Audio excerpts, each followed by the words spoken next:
کہیں دور ایک سا سبز و شاداب گاؤں میں جہاں درختوں کے بڑے بڑے سائے تھے، رنگ برنگی پھولوں کی خوشبو اور پرندوں کی خوبصورت چہچہاہٹ گونجتی تھی، وہاں ایک چھوٹا سا لڑکا رہتا تھا جس کا نام علی تھا۔ علی ایک ذہین اور خوش مزاج بچہ تھا، لیکن اس کی ایک عادت تھی جو اسے دوسروں سے الگ کرتی تھی۔ وہ اپنے کھلونے اور چیزیں کسی کے ساتھ بانٹنا پسند نہیں کرتا تھا۔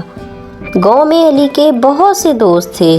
حسن، فاطمہ اور صدیق اس کے بہترین دوست تھے، لیکن وہ ہمیشہ علی سے یہ شکایت کرتے تھے کہ وہ اپنی چیزیں کسی کے ساتھ بانٹتا نہیں تھا۔ جب بھی وہ کھیلنے آتے، علی اپنا پسندیدہ کھلونا ایک خوبصورت ریڈ کار اپنے پاس رکھتا اور کسی کو اسے ہاتھ نہیں لگانے دیتا تھا۔ ایک دن علی کے والد نے دیکھا کہ علی کے دوست کچھ اداس تھے۔ وہ علی کے پاس آئے اور اس سے پوچھا، بیٹا کیا بات ہے؟ آج تمہارے دوست کچھ خوش نہیں لگ رہے تھے، کیا ہوا؟ علی نے جواب دیا، وہ سب میری ریڈ کار سے کھیلنا چاہتے ہیں، لیکن یہ میری ہے اور میں اسے کسی کے ساتھ بانٹنا نہیں چاہتا۔ والد نے مسکراتے ہوئے کہا، بیٹا تمہیں پتا ہے کہ خوشی بڑھتی ہے جب ہم اسے دوسروں کے ساتھ بانٹتے ہیں۔ اگر تم اپنی چیزیں دوسروں کے ساتھ شیئر کرو گے تو تم سب زیادہ خوش ہوں گے۔ علی نے سوچا، لیکن اسے اپنی کار بہت پسند تھی۔ اس نے اپنے والد کی بات سن کر سر ہلایا، لیکن دل میں سوچا کہ وہ اپنی کار کو کسی کے ساتھ نہیں بانٹے گا۔ اگلے دن گاؤں میں میلے کا اعلان ہوا۔ علی اور اس کے دوست بہت خوش تھے کیونکہ میلہ ہر سال گاؤں میں ایک بہت بڑا ایونٹ ہوتا تھا۔ میلے میں ہر قسم کے جھولے، کھانے کے اسٹال اور کھیل تھے۔ علی نے اپنے والد سے کہا، بابا کیا ہم میلے میں جا سکتے ہیں؟ والد نے کہا، بالکل بیٹا، لیکن ایک شرط ہے، تمہیں اپنے دوستوں کے ساتھ اپنی خوشیاں اور چیزیں بانٹنی ہوں گی۔ علی نے کچھ دیر سوچا، پھر کہا، ٹھیک ہے، میں کوشش کروں گا۔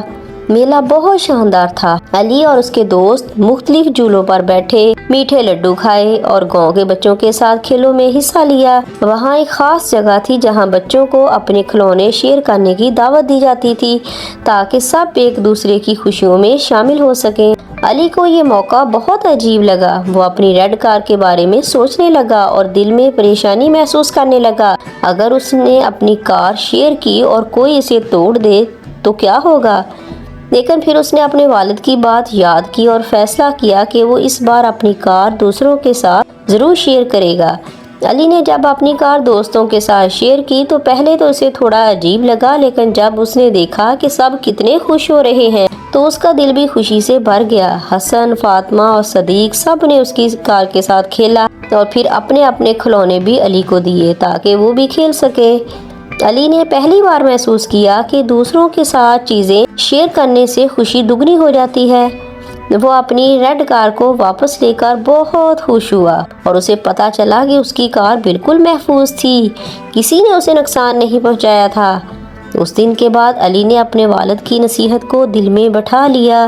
اب وہ ہمیشہ اپنی چیزیں اور خوشیاں دوسروں کے ساتھ بانٹتا تھا۔ اس کا دل پہلے سے بہت زیادہ نرم اور محبت بھرا ہو گیا تھا۔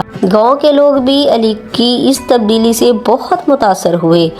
وہ اب سب کا پسندیدہ بچہ بن چکا تھا کیونکہ وہ ہر وقت دوسروں کی مدد کرنے کے لیے تیار رہتا تھا اور اپنی چیزیں خوشی خوشی شیئر کرتا تھا۔ اس کے دوست بھی اس کے ساتھ مزید قریب ہو گئے تھے۔ ایک دن گاؤں میں ایک بوڑھی عورت آئی جس کا نام نانی اماں تھا۔ وہ گاؤں کے بچوں کو کہانیاں سناتی تھی اور بچوں کو محبت اور ہمدردی کا سبق دیتی تھی۔ نانی اماں نے جب علی کے بارے میں سنا کہ وہ اب دوسروں کے ساتھ اپنی چیزیں بانٹتا ہے تو وہ بہت خوش ہوئی۔ علی کو ایک خوبصورت تحفہ دیا۔ تحفے میں ایک چھوٹا سا دل کی شکل کا پتھر تھا جس پر لکھا تھا، محبت وہی ہے جو ہم بانٹتے ہیں۔ علی نے وہ پتھر اپنے دل کے قریب رکھا اور وعدہ کیا کہ وہ ہمیشہ دوسروں کے ساتھ اپنی خوشیاں اور محبت بانٹے گا۔ گاؤں کے بچوں نے بھی علی سے سبق لیا اور وہ بھی اپنی چیزیں اور خوشیاں دوسروں کے ساتھ شیئر کرنے لگے۔ گاؤں میں ہر طرف محبت اور ہمدردی کا ماحول بن گیا۔ اب کوئی بچہ اکیلا یا اداس نہیں ہوتا تھا کیونکہ سب ایک دوسرے کا خیال رکھتے تھے۔ علی کی اس تبدیلی نے پورے گاؤں کو بدل دیا تھا۔ بچے اور بڑے سب ایک دوسرے کا خیال رکھتے تھے اور ہر موقع پر ایک دوسرے کی مدد کرتے تھے۔ گاؤں میں محبت، امن اور خوشی کا راج تھا اور سب کو یہ سبق یاد تھا کہ خوشی بانٹنے سے بڑھتی ہے اور دوسروں کا خیال رکھنا سب سے بڑی نیکی ہے۔